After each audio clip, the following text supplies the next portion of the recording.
வணக்கம் என் அன்பு சொந்தங்களே, உங்கள் அனைவருக்கும் இந்த பேசும் பொம்மைகளை அன்பு கலந்த வணக்கங்கள். இப்போ சமீபத்தில் ஒரு வீடியோவோட பார்த்துருப்பீங்க, கேட்டிருப்பீங்க. அதை பாடினவங்க பிரபலமானவங்களா கிடையாது. இந்துக்களை இழுத்து பெரிய ஆகணுன்றதுக்காக பாடி பரவசமாகறாங்க. அவங்க பேர் பார்த்தீங்கன்னா இசைவாணி.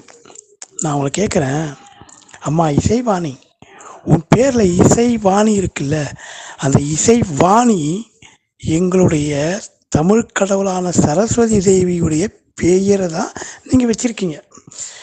நீங்கள் தான் தாடிக்கார பேத்தின்னு பாடியிருக்கீங்க. அப்போ நீங்கள் என்ன வச்சுருக்கணும்? அதுக்கேற்ற மாதிரி பேரை வச்சுருக்கணும், இல்லை மாற்றிருக்கணும். இசைவாணின்னு பேரை வச்சுட்டு அந்த பெயரையும் கெடுக்கிற மாதிரி இப்படி மேடையில் பாடுறீங்க. சரி, பாடிட்டு போங்க. யாரோ போடுற எலும்பு துண்டுக்கு மேடையில் மைக்கை கடிச்சதும் குலைக்கிறது, வாலாட்டுறதெல்லாம் உங்களுடைய வேலை, அது நல்லா தெரியுது. ஆனால் பெண்களாக நீங்கள் இருந்துட்டு அநாகரிகமாக அந்த கறி இந்த கறி பாடுறீங்க. ரைட்டு, எல்லாமே எல்லாரும் கறியும் சாப்பிட்றாங்க. இப்போ அதனால் எல்லாமே பாட்டு படிக்க முடியுமா கேட்குறேன். முடியாது. அவங்களுக்கு விருப்பப்பட்ட கறியை சாப்பிட்டுட்டு அவங்க வேலையை பார்த்துட்ருக்காங்க. இதில் நீங்கள் என்ன சொல்கிறீங்க? நாங்கள் அந்த கறி இந்த கறி அப்படின்னு ஒரு பாட்டு பாடியிருக்கீங்க. அதுக்கப்புறம் ஜீசஸ் மேலே பாடியிருக்கீங்க. நாங்கள் இந்துக்களாக இருந்தாலும் ஜீசஸ் கோயிலுக்கும் போவோம். மசூதி பக்கம் போனால் மசூதியை நாங்கள் நபிகள் நாயகத்தையும் கும்பிடுவோம். அதேமாதிரி எங்கள் நண்பர்களுடைய ரம்ஜான் நோன்பு இருக்கும்போதெல்லாம் நோன்பு கஞ்சியெல்லாம் போய் குடிப்போம். கிறிஸ்மஸுக்கு அவங்க வீட்டில் போய் கேக்கு வெட்டி சாப்பிடுவோம்.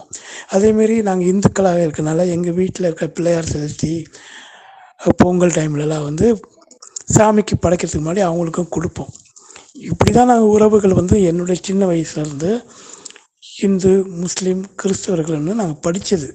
நாங்கள் படிக்கும் போதெல்லாம் இது மாதிரி ஜாதி கிடையாது, மதம் கிடையாது. இப்போ இடையில் நிறைய பேர் வந்துட்டாங்க. அவங்க பெயர் புகழ் பணம் சம்பாதிக்கிறதுக்காக போடுற வேஷம். இது யார் நான் சொல்கிறேன்னு பேர் சொல்லணும்னு அவசியம் இல்லை, எல்லாருக்குமே தெரியும்.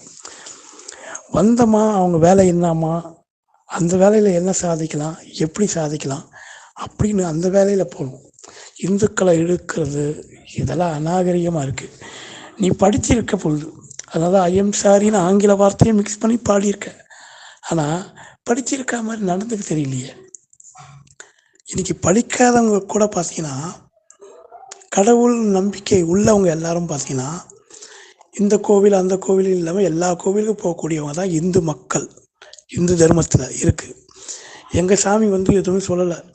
எங்கள் ஈசனும் சரி, எங்கள் ஐயப்பனும் சரி, நீ இந்துவாக இருக்க சர்ச்சு பக்கம் போகக்கூடாது, மசூதி பக்கம் போகக்கூடாது அப்படின்னு சொல்லலை.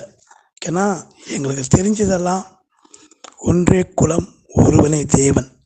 இது நாங்கள் படித்தது, கேட்டது, மற்றவங்களுக்கு சொல்லி கொடுத்துருப்பது. ஆனால் நீங்கள் தற்குறியாக இருக்கீங்க. இந்த தற்குறியெல்லாம் திருத்த முடியாது. ஏன்னா பணத்துக்காக அசிங்கத்தை கூட சாப்பிடக்கூடியவங்க நீங்கள். அதனால் உங்களெல்லாம் திருத்துறது எங்கள் வேலை கிடையாது. ஆனால் இனிமேல் மேடை நாகரீகம்னு ஒன்று இருக்குது. மேடையில் ஏறி கையில் மைக்கை பிடிச்சதும் மக்களுடைய வாழ்வாதாரத்தை பாடுங்க. இன்னைக்கு விலைவாசி ஏறி போயிடுச்சு, அதை பற்றி பாடுங்க. இன்னைக்கு கிலோ தக்காளி விலை, வெங்காயம் விலை, கத்திரிக்காய் விலை ஏறி போயிடுச்சு, அதை பற்றி பாடுங்க. தங்கம் விலை ஏறிட்டே இருக்குது, அதை பற்றி பாடுங்க. எத்தனையோ பெண்கள் டௌரி வரதட்சணை கொடுக்க முடியாமல் கஷ்டப்படுறாங்க, அதை பற்றி பாடுங்க. அதை பற்றி படம் எடுங்க.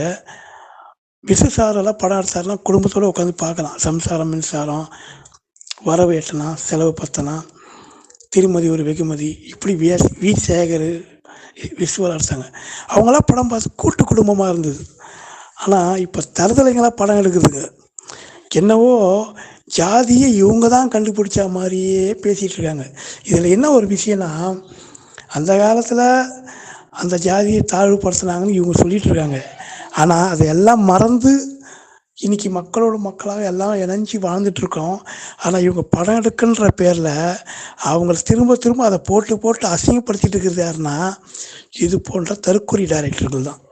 அதனால் முதல்ல அவங்க திருந்தணும். மக்களே மறந்து இருந்தாலும் அதை எடுத்து காட்டுறது யாரு? இது போன்ற டைரக்டர் தான். அந்த டைரக்டருக்கு கொடுக்குற அமைப்பில் வந்து இருந்துட்டு நீலம் புரொடக்ஷனு, மார்கழி பாடல்ன்ற பேரெல்லாம் வந்து மேடையில் பாடுறீங்க. நல்ல கருத்து பாட்டு பாடுங்க. ஜாதி மதம்லாம் வேண்டாம். எல்லா கடவுளும் ஒரே கடவுள் தான். அதனால் இந்த ஜாதியில் இந்த மதத்தில் இருந்து அந்த மதத்துக்கு மாற வேண்டாம். மாற சொல்லாதீங்க, கட்டாயப்படுத்தாதீங்க, பணம் கொடுத்து மாற்றாதீங்க. அப்படியெல்லாம் பாடுங்க. சர்ச்சு பக்கம் போங்க, அங்கே இருக்க மக்கள்கிட்ட சொல்லுங்கள்.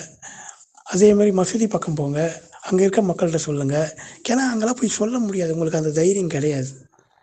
ஏன்னா இந்துக்கள் அப்படி இல்லை, எவ்வளோ கொடுத்தாலும் வாங்கிட்டே இருக்கோன்னு நினைக்காதீங்க. அதேமாதிரி எங்கள் சாமிக்கிட்ட பார்த்தீங்கன்னா எல்லா ஆயுதமும் இருக்குது.